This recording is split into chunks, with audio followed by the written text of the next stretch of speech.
online tutorial for the Infinite Property Landlord login area. So you'll start your journey by visiting the Infinite Property website.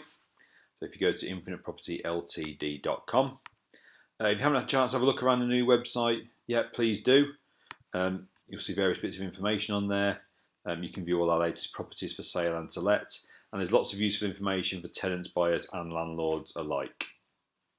But to go to the login area, you click on My Area at the top of the screen and then enter the login details that you've been allocated. So the first screen you'll see is the home screen or the dashboard area. Okay. Initially you'll see here a box that says to let, which will have details of all the properties you have with Infinite, whether for sale, currently on the market, under offer, for let or for sale, and completed, i.e. there's a tenant in the property or the sale is completed. The invoices section will generally be blank. The reason being we allocate invoices to individual properties rather than to the landlord generically. So for most people this will be blank. The works orders section is an overall view of any works orders. This will encompass all of your properties. So where it says the number pending and the number completed, this is for your whole portfolio that you have with Infinite. Okay, and you can see works orders per individual property, which I'll show you shortly. And then you have My Documents, which on the demonstration area is blank, but for most of you, there will be information in here. Now this would be any generic documents held between us and you, the landlord or the vendor. So it would be things like sales agreements, your terms of business, anything that's not individually property related. And you can also access all of these areas by using the left-hand table here. So if we go into My Properties, and you'll see a list of your properties with photographs, if we have them, and a brief description underneath. Okay. It will also then have any offers pending, any upcoming viewings if it's currently on the market, any completed viewings where you can find your feedback. And in the top right hand corner, you'll have a brief description of whether it's on the market, withdrawn, currently let and managed. If you click into a property, this is where you'll find the real detail of each individual property. Okay, so again, you'll see a scrolling list of all the photos here on the left hand side, a brief description of the property itself, and then an overview underneath, which is effectively the small description that we use to put on the portals, so Rightmove and Zoopla. If the property is tenanted, you'll then see tenancies with a number in brackets. Okay, and this will relate to the number of tenancies that have been on the property since the 1st of October last year, which is when the system started. You'll have some brief details of the tenant underneath, but more importantly, you'll have these two boxes here. And this is where you can generate your statements for this property. Now you can select any two date ranges, and you can produce an overall statement which is all encompassing. Okay. Now this will work across numerous tenancies. So if you're selecting a date range where there's been more than one tenancy, every transaction during that date range will show on this statement regardless of which tenancy it's come under. Okay.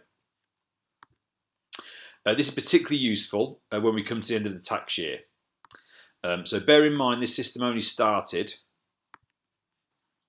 on the 1st of October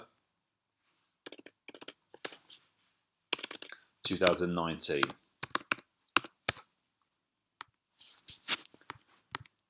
But will run up until the end of the last tax year. So you can click a statement and it will give you all the transactions from the 1st of October to the end of the last tax year. Obviously for the tax year April 20 to April 21, you'll be able to produce a full annual statement for all transactions during that tax period. Now this is done per property, not per landlord. So this will only give you a statement for this individual property. So if you have more than one property, you'll need to run the statement for each property individually.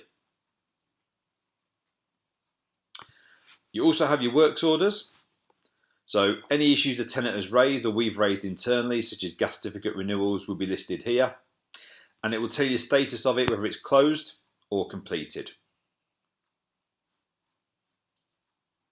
Obviously, if it says open, we'll be waiting on you to authorise the works, or we'll be in the process of getting quotations to come back to you. Inspections. So again, in the demo area, this is blank, but for most landlords, you'll have a list here of inspections that we've done and the ability to collect the report direct from the system. Viewing slots won't necessarily apply.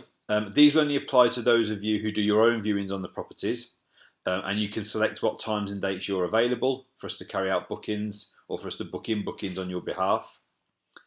But on the viewings tab, you will see any viewings that we've had on your property, whether it's for sale or for let, as well as any feedback we've collected from the person that viewed.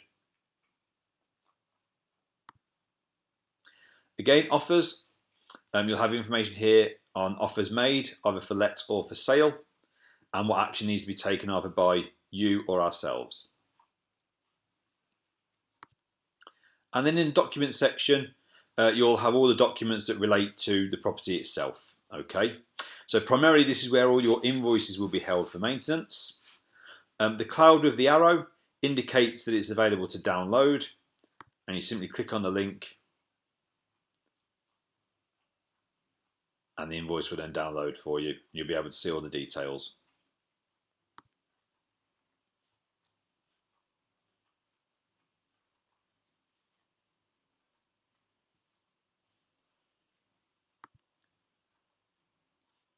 And that's really everything that you'll need to know. It's relatively straightforward. However, of course, if you do need any help, please feel free to contact us. The telephone number and the email address at the bottom of the screen here. And you can relate everything to either Darren, Emma or Simon, and we'll be more than pleased to talk you through the system.